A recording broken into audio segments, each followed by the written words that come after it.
Varicose veins కి సరైన చికిత్స కోసం సంప్రదించండి ఎవిస్ హాస్పిటల్. నమస్కారం. మాఘపురాణం 27 రోజు పారాయణలోకి వచ్చాం. ఈరోజు ద్వాదశి అంటే మాఘ బహుళ ద్వాదశి. నిన్నటి రోజున ఉపవాసం ఉన్నవాళ్ళు ఈరోజు ఉదయం విష్ణు పూజ చేసుకుని ద్వాదశి పారాయణ చేసి అవకాశం ఉంటే ఎవరైనా ఒక బ్రాహ్మణులకో మన బంధువులో ఎవరో ఒకళ్ళకి వారికి పారాయణ చేయించి వారికి భోజనం పెట్టి ఆ తర్వాత మనం భోజనం చేస్తే మంచి ఫలితం లభిస్తుందండి. అవకాశం ఉన్నవాళ్ళు అలా చేయొచ్చు. ఒకవేళ ఎవరికి భోజనం పెట్టే అవకాశం లేదంటే మనమైనా సరైన సమయానికి ద్వాదశి పారాయణ చేయాలి. ద్వాదశి పారాయణ మానకూడదు. వేళలు ఘడియలు దాటకుండానే ద్వాదశిలోనే భోజనం చేసేయండి. అవకాశాన్ని బట్టి సమీప దేవాలయంలో ఎక్కడైనా సరే కొంచెం అర్చన చేయించుకోవటము, అక్కడ ఉండే పురోహితుడికి అర్చక స్వామికి అయినా సరే తాంబూలము దక్షిణ ఇస్తే మంచిది, విశేషమైన ఫలితం లభిస్తుంది. ఈరోజు పారాయణలోకి చూద్దాం. పూర్వం భృగు మహర్షి వంశానికి చెందినటువంటి వృక్షక అనే బ్రాహ్మణ కన్య దురదృష్టవంతురాలయ్యి పెళ్ళైన వెంటనే భర్తని పోగొట్టుకుని విరక్తతోటి గంగానది తీరానికి పోయి అక్కడ ఒక ఆశ్రమాన్ని నిర్మించుకుని శ్రీమన్నారాయణుని గురించి తపస్సు చేస్తూ కాలం గడపడం మొదలుపెట్టిందట. బాలివితంతువు ఈ అమ్మాయి, వృక్షక ఆమె పేరు. తను గంగా తీరంలో అలా ఉండిపోయింది, ఎంతకాలమో ఉందట. ప్రతి సంవత్సరము మాఘమాసమందు కార్తీక స్నానము చేసేది. మాఘ స్నానం కూడా తప్పకుండా క్రమం తప్పకుండా నదీ స్నానం చేస్తూ భగవద్ ధ్యానంలో గడిపేది. ఆ తర్వాత ఇలా చాలా సంవత్సరాలు చేయటం వల్ల ఆమెకి ఎన్నోసార్లు మాఘమాస స్నాన ఫలితం చేయటం వల్ల ఆ ఫలితం లభించింది, విపరీతమైన ఫలితం లభించిందట. ఈ విధంగా తపస్సు చేసుకుంటూ మాఘమాస స్నానాలు చేస్తూ కొంతకాలానికి ఆమె మరణించింది. వయసు అయిపోయాక మరణించింది. ఇంచుమించుగా యవ్వనవతిగా ఉన్నప్పుడే ఈమె గంగా తీరం చేరింది. వృద్ధగా అయ్యి మరణించింది. కొన్ని సంవత్సరాల పాటు ఈ మాఘ స్నానాన్ని చేసిందట. ఆమెకు అపూర్వమైన పుణ్య ఫలం లభించింది. ఈ విధంగా తపస్సు చేసుకుంటూ కొంతకాలానికి మరణించింది. అయితే ఈమె మరణం కూడా వైకుంఠ ఏకాదశి నాడు మరణించిందట. మరణించడం వల్ల కలిసి వచ్చింది ఆవిడికి ఆ రోజు మరణించడం. సరాసరి వైకుంఠానికి వెళ్ళిపోయిందట. వైకుంఠ ఏకాదశి నాడు మరణిస్తే విష్ణు సాయుధ్యం లభిస్తుందని చెప్తారు. కొంతకాలానికి వైకుంఠం నుంచి బ్రహ్మలోకానికి చేరిందట. అప్పుడు బ్రహ్మదేవుడు ఏం చేశాడు, ఆమె చేసిన మాఘమాస వ్రతాలు తపస్సుకి ఫలితం అని చూసుకుని మొత్తం అంతా ఆలోచించి ఈమె అత్యంత పవిత్రురాలుగా భావించి ఆమెను ఒక అప్సరసగా చేయించి దేవకార్యాలకి వినియోగించాడు. అట్లా ఆమె సత్యలోకంలో ఉండేదట. అప్సరస అంటే అపూర్వ సౌందర్యవతిగా యవ్వనవతిగానే ఉంటారట వీళ్ళు. ఆమె వేసుకున్న దండలు కూడా మాయవు, అమరత్వం వచ్చినట్టే ఒక రకంగా సత్యలోకంలో ఉంటూ ఉండేది. అయితే ఏమైందట, ఆ కాలంలోనే సుందోపసుందులనే 2 రాక్షసులు ఘోర తపస్సు చేసి బ్రహ్మని మెప్పించారు. సుందుడు ఉపసుందుడు అని చెప్తారు, లేదా సుందోప సుందులు, సుందోపుడు సుందుడు ఇలా చెప్తారండి. సుందుడు సుందోపుడు లేదా సుందుడు ఉపసుందుడు అంటే పెద్దరాజు గారు చిన్నరాజు గారు లాగా కూడా అనమాట. అట్లా పెట్టుకుంటాం కదా, పెదనాయుడు చిన్నాయుడు, పెదరాయుడు చిన్నరాయుడు ఎట్లా పెడతాం పేర్లు, అలాగా సుందుడు ఉపసుందుడు లేదా సుందోపుడు సుందుడు ఇలా అన్నదమ్ముల పేర్లు చెప్తారు. ప్రాంతాల వారీగా ఈ పేర్లు మారతాయండి ఎలాగైనా సరే. అయితే వీళ్ళిద్దరూ చాలా తపస్సు చేశారట. ఎంతో తపస్సు చేసి బ్రహ్మని మెప్పించారు. బ్రహ్మదేవుడు ప్రత్యక్షమై మీకేం కావాలో కోరుకోమంటే వీళ్ళు ఏమడిగారు, సత్యలోకాధిపతి బ్రహ్మదేవ పితామహ, మాకు ఇతరులు ఎవ్వరి వల్ల మరణం రాకూడదు, మేమిద్దరం మా వల్ల తప్ప మాకెవ్వరి వల్ల మరణం రాకూడదని కోరుకున్నారు. సరే, ఇంకా మరణం రాకూడదంటే మరణం అసలు లేకుండా అనలేదు కదా, లొసుగుంది ఇందులో. ఈ లొసుగును చూసుకుని బ్రహ్మదేవుడు అలాగేలే సరేలే అన్నాడు. ఈ బ్రహ్మదేవుడు ఇచ్చిన వరప్రభావం వల్ల సుందోపసుందులిద్దరూ మహాగర్విష్ఠులైపోయారట. ఇక వాళ్ళు చేసినటువంటి దుష్కార్యాలు దుష్కృత్యాలకి అంతే లేదు.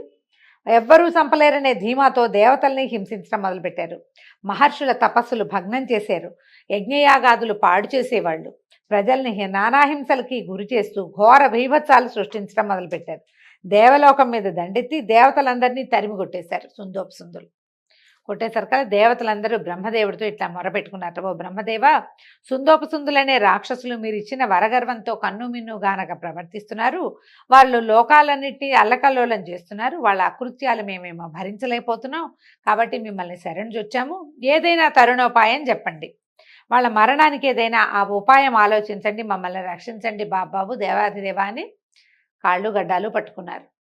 మరి ఏమీ చేయలేనప్పుడు పెద్దవాళ్ళు ఎవరో ఒకళ్ళని పట్టుకోవాలి కదా. ఈ బ్రహ్మదేవుడి దగ్గరికి వెళ్ళారు. అప్పుడు ఈయన బాగా ఆలోచించి ఏం చేశారు, ఈ కార్యాన్ని నిర్విఘ్నంగా నెరవేర్చడానికి తిలోత్తమే సరైందని. అంటే ఏ అమ్మాయినైతే ఈయన ఈ రుక్షకని సత్యలోకంలో ముంచుకున్నాడో ఆమెను పిలిచాడు. అమ్మాయి, నువ్వు సౌందర్యవతివి, తెలివిగల దానివి, నీ సుందోపసుందులనే రాక్షసులు ఇద్దరిని వాళ్ళని హ్యాండిల్ చేయమన్నాడు. అయితే ఇప్పుడు వీళ్ళని హ్యాండిల్ చేయాలంటే ఆమెకు అపురూపమైన సౌందర్యం కావాలి. అందుకని ఆయన ఏం చెప్పాడు, దేవతలందరికీ చెప్పాడు, మీరు ప్రతి విషయంలోంచి, ప్రపంచంలోని ప్రతి సౌందర్యంలోంచి ఒక తిల ప్రమాణం తీసి ఈ అమ్మాయికి ఇవ్వండి అన్నాడు. కొన్ని కథల్లో చెప్తారండి, మొత్తం తిల ప్రమాణాల్లో తీసి దాంతో ఒక అప్సరసను సృష్టించారని, ఆమెకి తిలోత్తమ అని పేరు పెట్టారని చెప్తారు. అయితే ఈ రుక్షక కథ చెప్తున్నారు, మాఘమాసం మహాత్యం వల్ల ఆమెకి అవకాశం వచ్చిందని ఇందులో చెప్తున్నారు. ఇలాంటి కథ కూడా ప్రాచుర్యంలో ఉన్నది.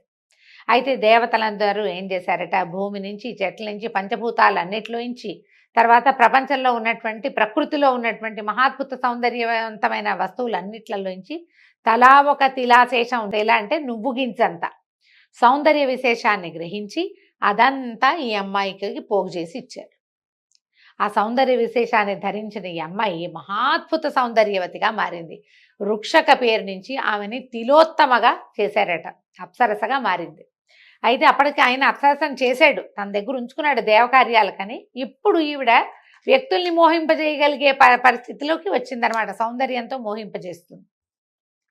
అక్కడి నుంచి నువ్వు వెళ్ళి చాకచక్యంతో వీళ్ళని హ్యాండిల్ చేయాలని చెప్పాడు. వీళ్ళు వరగర్వంతో ఇట్లాంటి ప్రవర్తిస్తున్నారు, వీళ్ళకి ఎవ్వరి వల్ల మరణం లేదు, వాళ్ళిద్దరి వల్లే మరణం తప్పిస్తే మూడో వాడి వల్ల మరణం లేదు. వీళ్ళేమో ఇద్దరు మహా ఇది కలిగిన వాళ్ళంటే అపింత స్నేహంతో ప్రవర్తిస్తారు, ఒకడు లేకుండా ఒకడు ఉండడు, అన్నం కూడా చెరిసగం పంచుకుని తినే రకాలన్నమాట వాళ్ళు. అందుకని చాకచక్యంతో ఈ పని చేయాలి, వీళ్ళ దగ్గరికి వెళ్ళమని ఈ తిలోత్తమని భూమి మీదకి ఈ సుందోపసుందుల దగ్గరికి పంపించారు. ఈ తిలోత్తమ బ్రహ్మదేవుని ఆజ్ఞానుసారము సుందోపసుందులున్న అరణ్యానికి ప్రవేశించింది. ఈ మహాద్భుత సౌందర్యవతిగా తయారైన ఈవిడ వీణులకింపైన సుమధుర సంగీతపు పాటలు ఎన్నో పాడుతూ సుందోపసుందులున్నాయి అనేటువంటి రాక్షసులున్న నివాసానికి సమీపంలోనే తిరుగుతూ ఉండేది. అయితే రాక్షసులు ఇద్దరు ఈమె అద్భుత గానానికి ఆకర్షితులై వెంబడబడ్డారు. అద్భుతమైన అపూర్వమైన సౌందర్యంతో వెలిగిపోతూ మృదుమధురమైన సంగీతంతో పాటలు పాడుతున్నటువంటి ఆ అమ్మాయిని చూసి ఇద్దరు వ్యామోహంలో పడ్డారు. నన్ను పెళ్లి చేసుకుంటే నన్ను పెళ్లి చేసుకొని ఒకడు లేకుండా ఒకడు ఆ అమ్మాయి వెంటపడ్డారు మొదట. తర్వాత నేను చేసుకుంటానంటే నేను చేసుకుంటానని ఇద్దరు బాదులాటకు దిగారు. ఆమె వెన్నంటి తిరిగేవాళ్ళు. ఎవరినైనా ఒకడిని ఒప్పుకుంటే మళ్ళీ రెండో వాడికి ఏం చెప్పాలి? సరే తిలోత్తమ ఏంటంటే ఇది మనకు కావాల్సిన అవకాశం చిక్కిందనుకుని, ఓ రాక్షసులారా, నాకేమో మీ ఇద్దరిని వరించాలనే ఉంది, మీ ఇద్దరిని సమానంగా ప్రేమిస్తున్నాను, నాకు మీరిద్దరూ ఇష్టంగానే ఉన్నారు, కాకపోతే మీరిద్దరిలో నేను ఎవరిని పెళ్లి చేసుకోవాలి? ఇద్దరిని పెళ్లి చేసుకోలేను కదా. అందుకని నేను నిర్ణయానికి వచ్చాను, మీ ఇద్దరిలో ఎవరు బలవంతులో వాడిని నేను వివాహం చేసుకుంటా. మీ ఇద్దరికీ వరాలు ఉన్నాయి, మీ ఇద్దరికీ చాలా శక్తి ఉంది, చాలా బలమైన వాళ్ళు, చాలా గొప్పవాళ్ళు, మీ ఇద్దరి మధ్య సమానంగా ఆసక్తి ఉంది నాకు, మీ ఇద్దరి మీద కూడా. కాబట్టి మీ ఇద్దరిలో ఎవరు బలవంతులో వాళ్ళకే నేను సొంతం అవుతానని తెలివిగా మాట్లాడింది. వీళ్ళు ఆలోచించుకున్నారు. అప్పుడు ఇద్దరు ఏం చేశారు, నేనే బలవంతుండంటే నేనే బలవంతుండని మొదట మాట్లాడుకున్నారు. ఒకడు కొండలు నెగరేశాడు, ఒకడు చెట్లను లాగాడు, ఒకడు ఇంకేదో చేశాడు, బాణాలేసి ఎక్కడో ఉన్న చిలకను కొట్టాడు ఒకడు, గద విసిరేసి పైన ఉన్న గద్దను పడగొట్టాడు ఇంకొకడు. నాది బలం అంటే నాది బలమని తమ తమ బలాబలాలు విపరీతంగా ప్రదర్శించుకున్నారు. ప్రదర్శించుకునేసరికల్లా క్రమంగా ఏమవుతుంది, మొదట ఏదో చేతులు మాటలు పెరుగుతాయి, తర్వాత ఏమవుతాయి, చేతులు కలుస్తాయి. ఇక ఆ తర్వాత ఇంకేముంది, బాహాబాహి యుద్ధం కావాల్సిందే. అక్కడి నుంచి నువ్వో నేను మన ఇద్దరిలో ఎవరు గొప్ప తెలుసుకోవాలంటే ఇట్లా నేనో పని చేసి నువ్వో పని చేసి కాదు, నువ్వు నేను ఒకే పని చేయాలి, కాబట్టి యుద్ధం చేద్దామని ఇద్దరు ఘోరమైన యుద్ధానికి తలపడ్డారు. గదా యుద్ధము మల్ల యుద్ధము చేసుకున్నారు. ఘోరంగా దెబ్బలాడుకున్నారు, పలు రకాల ఆయుధాలతో పోరాడుకున్నారు. చివరికి కత్తులు చూసి మహాద్భుతంగా ఘోరంగా, మహాద్భుతం అనకూడదేమో, మహాఘోరంగా యుద్ధం చేస్తూ ఏం చేశారు, ఒకరి కత్తికొకరు మరొక ఖండాన్ని మరొకటి కంఠాన్ని ఖండించేసుకున్నారు. అంటే ఎలాగ చెరుకోడొక్కల్లో పొడి చేసుకున్నారు, ఎదురు బదురుగా నిలబడి. అవతల వాడిని జయిస్తే కానీ అమ్మాయి దక్కదు, ఎప్పుడు ఇలాగే జరుగుతుంది కదా. ఇక వీళ్ళిద్దరికీ అంతకుముందే గదా యుద్ధంలో మల్ల యుద్ధంలో ఎన్నో రకాల దెబ్బలు తగిలాయి. చివరికి కత్తులతోటి కుత్తికలు ఖండించుకోవటం వల్ల ఇద్దరు మరణించారు. వాళ్ళిద్దరికీ వాళ్ళ వల్ల తప్పిస్తే ఇతరుల వల్ల మరణం లేదు కాబట్టి బ్రహ్మదేవుడి ఆజ్ఞతోటి తిలోత్తమ ఈ పని చేయగలిగింది. సుందోపసుందులు ఇద్దరు మరణించడంతో దేవతలు ఎంతో సంతోషించారు. తిలోత్తమని పరిపరి విధాలుగా శ్లాఘించారు. బ్రహ్మదేవుడు కూడా సంతోషించి, తిలోత్తమ, నీ చాకచక్యంతో సుందోపసుందుల పీడను తొలగించావు, దేవతలందరికీ ఆరాధ్యురాలవయ్యావు. ఇదంతా నువ్వు చేసిన మాఘమాస వ్రత ఫలితమే గాని మరొకటి కాదు. ఇక నుంచి నువ్వు దేవలోకంలో అందరిచే అధికురాలుగా ఆదరింపబడతావు. నీ జన్మ ధన్యమైంది, వెళ్ళు, దేవలోకంలో సుఖించని ఆమెని దేవలోకానికి పంపించాడు. మాఘమాస స్నానం చేస్తే ఇలాంటి అత్యద్భుతమైన ఫలితం వస్తుంది. దేవతలతోటి సమానంగా జీవించే లేదా చరించే తిరిగే అవకాశం లభిస్తుందని పురాణం తెలియజేస్తుందండి. దీంతో ఈరోజు పారాయణ పూర్తయింది. రేపు ఉదయం 28వ రోజు పారాయణలో కలుసుకుందాం. నమస్కారం.